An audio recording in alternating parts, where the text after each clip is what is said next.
Good Sunday morning, everyone. I'm meteorologist Taylor Stephenson here in the 13 News Now Weather Center.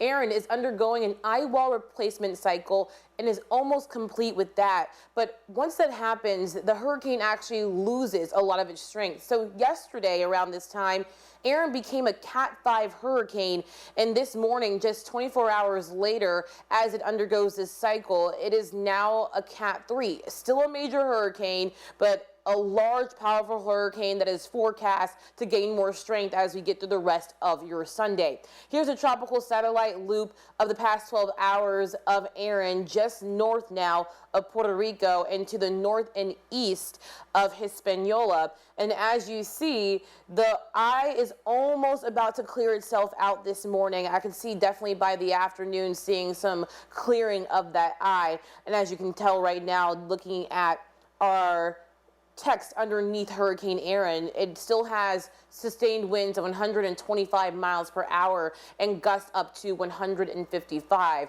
Still moving west-northwest at 13 miles per hour. And what I can say from the satellite loop, I can kind of see that north turn starting to come through with Erin as it gets closer to Grand Turk. But we are watching to see if Erin continues its west-northwest track or decides to make that north-northwest track. All of that will be critical in the indirect impacts the U.S. could see from Erin. So as you see, a very large, powerful storm going on now, the outer bands affecting some of those Caribbean islands. Again, Erin, 200 miles north-northwest of San Juan, Puerto Rico, and about 240 miles east of Grand Turk Island. Erin still forecast to become a Cat 4 by the time we get into Sunday night to early Monday morning, passing just to the east of the Bahamas.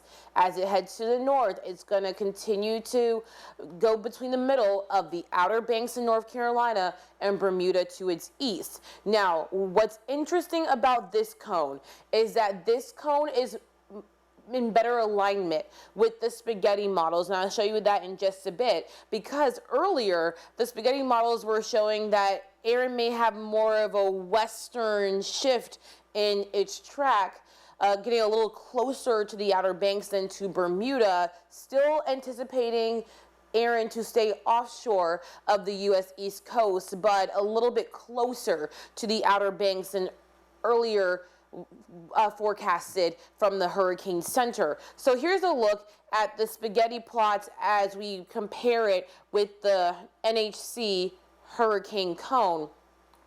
And you can tell that they did a good job of trying to align that cone with the spaghetti models, going straight through the middle of it now.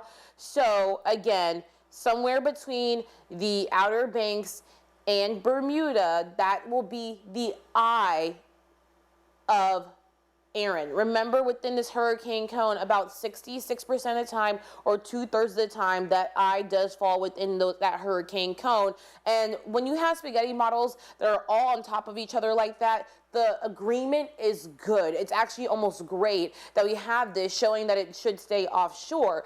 But because of this western shift in the track getting closer to the Outer Banks, we may see the potential of outer bands coming through parts of North Carolina. Now, the National Weather Service, based out of Wakefield, Virginia, that covers the Outer Banks and southeastern Virginia, they do say that confidence is low. We will get better confidence once Erin makes that turn to the north. We're anticipating it, but of course, we're keeping an eye out for it as it is impacting the Caribbean now.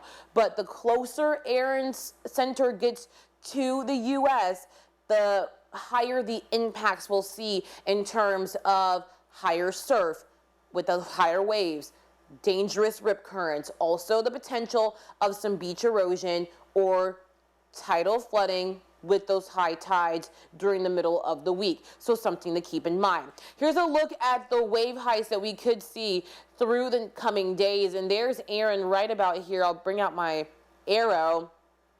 And Erin is right in this area.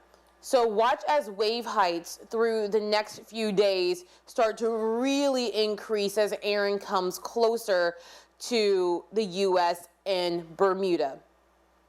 By Wednesday morning, places around Jacksonville, up into Charleston, the Outer Banks, we can see wave heights starting to climb to that 6-foot range. By Wednesday into Thursday, we had the possibility of seeing wave heights as high as 14 to 15 feet in the Outer Banks Wednesday night into Thursday morning. And around Virginia Beach, we could see wave heights up to 6 to 10 feet, maybe an isolated 12-foot wave. So these are going to be very high waves. The high breaking waves cause really bad rip currents or dangerous rip currents. And so that will start to pick up again with those high rip current risk by bare minimum Wednesday, but I could start to see maybe the potential even earlier as we get to Tuesday. Erin looks to quickly move away from the U.S. East Coast, so by Friday, we're talking the highest waves near parts of Canada and in the extreme northwestern Atlantic. But even in the wake of Erin, wave heights through Friday could be as high as about 6 feet.